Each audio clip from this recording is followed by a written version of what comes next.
بسم اللہ الرحمن الرحیم صلی اللہ علی النبی الامین وعلی آلہ واصحابہ اجمعین۔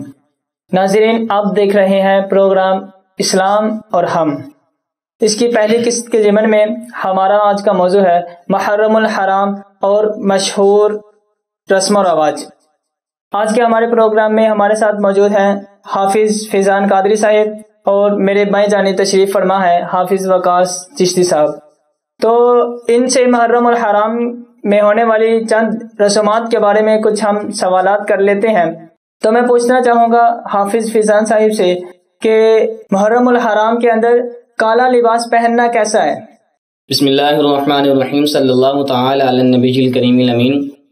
کالا لباس پہننا فی نفسہ ہی جائز ہے، بلکہ جن روایات کے اندر آتا ہے کہ نبی کریم صلی اللہ علیہ وسلم نے کالا امامہ استعمال فرمایا، ان کے تحت فقہاء کرام فرماتے ہیں کالا لباس پہننا مستحب ہے، لیکن اگر یہ غم ظاہر کرنے کے لیے ہے تو پھر یہ جائز نہیں ہے۔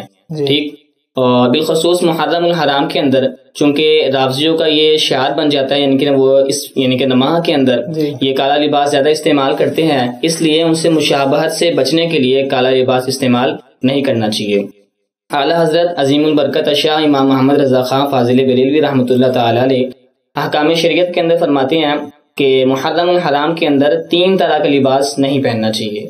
نمبر 1 سبز رنگ کا لباس، چونکہ یہ تعزیہ داروں کی علامت ہے، ان کا طریقہ ہے، اس لیے سبز لباس نہیں پہننا چاہیے۔ نمبر 2 لال رنگ کا لباس نہیں پہننا چاہیے، چونکہ یہ اہل بیت سے عداوت رکھنے والوں کا طریقہ ہے۔ اور نمبر 3 سیاہ لباس نہیں پہننا چاہیے، کیونکہ یہ رافضیوں کا طریقہ ہے، اس لیے محرم الحرام کے مہینے میں کالا لباس نہیں پہننا چاہیے۔ جی بہت شکریہ۔ جیسا کہ ناظرین آپ نے سنا کہ کالے رنگ کے لباس کو پہننا محرم الحرام میں ہمارے لیے جائز نہیں ہے، تو لہذا ہمیں اس سے بچنا چاہیے۔ تو ناظرین اب ہم دوسرا سوال کر لیتے ہیں حافظ وقاص چشتی صاحب سے۔ ان سے میں پوچھنا چاہوں گا کہ جناب عاشورہ کا روزہ رکھنا کیسا ہے؟ بسم اللہ الرحمن الرحیم وصلی اللہ تعالی علی النبی الکریم الامین۔ عاشورہ کا روزہ رکھنا جائز ہے اور یقیناً روزہ رکھنا ثواب کا کام ہے۔ جی بالکل۔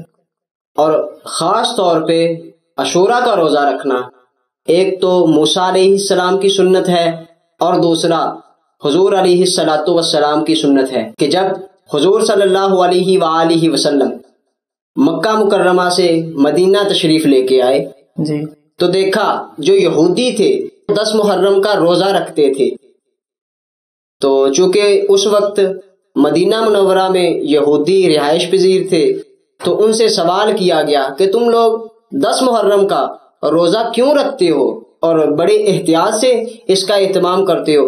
تو انہوں نے اس پہ جواب دیا کہ اس دن اللہ تعالی نے فرعون سے موسیٰ علیہ السلام کی قوم کو نجات بخشی تھی، تو موسیٰ علیہ السلام نے رب تعالیٰ کا شکر کرتے ہوئے اس پہ روزہ رکھا تھا، تو ہم ان کی سنت سمجھ کے ان کی یاد میں روزہ رکھتے ہیں 10 محرم الحرام کا۔ تو آپ علیہ السلام نے صحابہ کو ارشاد فرمایا کہ موسیٰ علیہ السلام کا ہم پہ زیادہ حق ہے، ہمارے زیادہ قریب ہے کہ ہم ان کی سنت کو زندہ کریں اور ہم روزہ رکھیں۔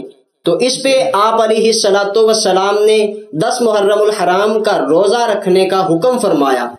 تو صحابہ نے عرض کی یا رسول اللہ صلی اللہ علیہ وآلہ وسلم، اگر ہم 10 محرم الحرام کا روزہ رکھیں گے صرف اور صرف 10 محرم الحرام کا، تو اس سے تو مشابہت لازم آئے گی کہ یہودی بھی 10 محرم الحرام کا روزہ رکھتے ہیں۔ تو اس پہ آپ علیہ السلام نے فرمایا کہ تم لوگ یا تو ساتھ میں 9 کا شامل کر لیا کرو یا 11 کا، تو اس سے مشابہت لازم نہ آئے گی۔ اور ایک جگہ پہ آپ علیہ السلام نے اور ارشاد فرمایا کہ جو بندہ عاشورہ کا روزہ رکھتا ہے تو اس کے 1 سال کے سابقہ گناہوں کا کفارہ ہوتا ہے۔ تو اس سے پتہ چلا کہ ایک روزہ رکھنا ہے اور پچھلے سارے گناہ بخشے جائیں گے 1 سال کے۔ جزاک اللہ، ماشاءاللہ کر صاحب، آپ نے بہت اچھے انداز سے یہ بتایا کہ عاشورہ 9 محرم الحرام 10 اور یہاں 7 11 کا ملا لیں تو حضور علیہ السلام کی حدیث پاک کی روشنی میں پچھلے سابقہ گناہ بخش دیے جائیں گے۔ تو اسی کے ساتھ ہم اگلے سوال کی طرف بڑھتے ہیں کہ میں فیضان صاحب سے پوچھنا چاہتا ہوں کہ محرم الحرام کے اندر جگہ جگہ نوحے لگائے جاتے ہیں، سنے جاتے ہیں اور پڑھے جاتے ہیں، تو ان کے حوالے سے آپ ہمیں کچھ بتا دیں کہ نوحہ سننا کیسا ہے؟ جی، نوحہ کے حوالے سے گزارش یہ ہے کہ مسلم شریف کی روایت ہے کتاب الجنائز کے اندر، نبی کریم رؤوف الرحیم صلی اللہ علیہ وبارک وسلم نے ارشاد فرمایا کہ زمانہ جاہلیت کے امور میں سے 4 کام ایسے ہیں جو میری امت میں پائے جائیں گے، اور یہ میری امت جو ہے یہ کام چھوڑنے پر تیار نہیں ہوں گی۔ نمبر 1، حسب پر فخر کرے گی۔ نمبر 2، نسب میں تانا زنی کرے گی۔ نمبر 3، وہ ستاروں سے جو ہے بارش طلب کرے گی، پانی مانگے گی۔ اور نمبر 4، نوحہ کرے گی۔ اور پھر نبی علیہ السلام نے اس کے آگے مزید وضاحت فرمائی۔ آقا کریم صلی اللہ علیہ وسلم نے ارشاد فرمایا کہ نوحہ کرنے والی عورت جو سی ہے، اگر بغیر توبہ کیے مر جائے تو قیامت والے دن اسے تار پول کا لباس پہنایا جائے گا اور اسے خارش والی قمیص پہنائی جائے گی۔ اسی طرح ابو داؤد کی روایت ہے، اللہ کے حبیب صلی اللہ علیہ وسلم نے ارشاد فرمایا، حضرت ابو سعید خدری رضی اللہ تعالیٰ عنہ اس حدیث کے راوی ہے، آپ فرماتے ہیں کہ اللہ کے نبی صلی اللہ علیہ وسلم نے نوحہ کرنے والی اور نوحہ سننے والی عورت پر لعنت فرمائی ہے۔ اس لیے ہمیں معلوم ہوا کہ نوحہ کا جو ان سے تعلق اسلام کے ساتھ بالکل بھی نہیں ہے۔ نوحہ سننا، نوحہ کرنا، یہ سارے معاملات جو ان سے اسلام میں اس کی اجازت نہیں ہے۔ اسی طرح نوحے کو اسٹیٹس وغیرہ ہمارے ہاں یہ جناب معمول بن چکا ہے کہ جو غلط چیزیں نا ہماری عوام کے اندر بہت زیادہ معروف ہو جاتی ہے، جس چیز سے عوام کو روکا جائے وہی چیز وہ زیادہ کرتی ہے۔ یہ بات یاد رکھے، نوحہ سننا، نوحہ کرنا، یہ سارے معاملات سننے والے جو ان سے ہیں، یہ اسٹیٹس وغیرہ لگانا، یہ سب ناجائز اور حرام کام ہے۔ جی ماشاءاللہ، بہت اچھے انداز سے آپ نے جواب دیا۔ تو اللہ پاک سے دعا ہے کہ اللہ ہمیں ان برے امور سے محفوظ رکھے، آمین۔ اور اسی کے ساتھ ہم اگلے سوال کی جانب بڑھتے ہیں کہ جناب وقاص صاحب، آپ سے یہ میں عرض کرنا چاہوں گا کہ ماتم کو کرنا یہ کیسا ہے، اور اس کو بہت سے لوگ کرنے نہیں بلکہ دیکھنے بھی چلے جاتے ہیں، تو اس حوالے سے ذرا وضاحت فرما دیں۔ بسم اللہ الرحمن الرحیم۔ یقیناً ماتم کرنا ناجائز ہے اور برا فعل ہے۔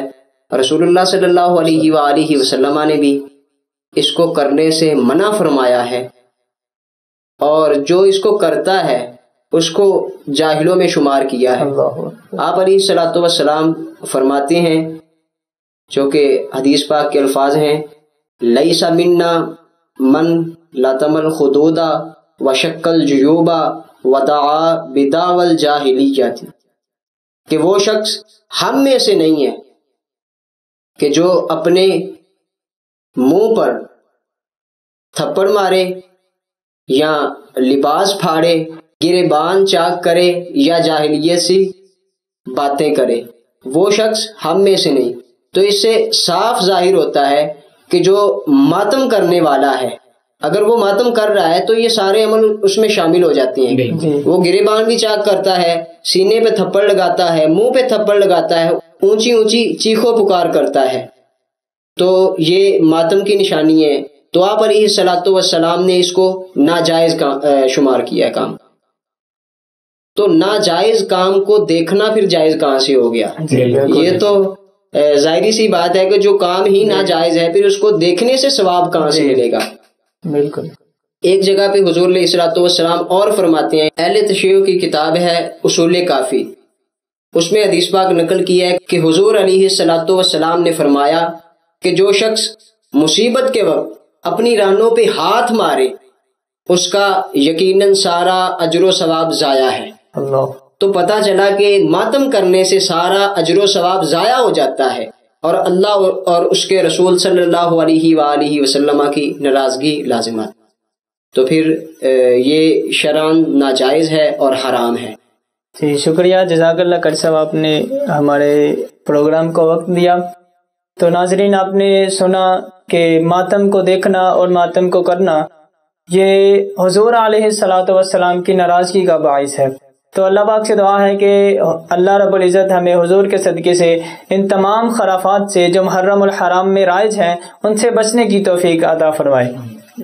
ناظرین، اسی طرح محرم الحرام کے حوالے سے یا کسی بھی حوالے سے کسی کا بھی کوئی کویسچن ہو تو ہم سے کمنٹ باکس میں رابطہ کر سکتا ہے، انشاءاللہ اس کا جواب تسلی بخش دیا جائے گا۔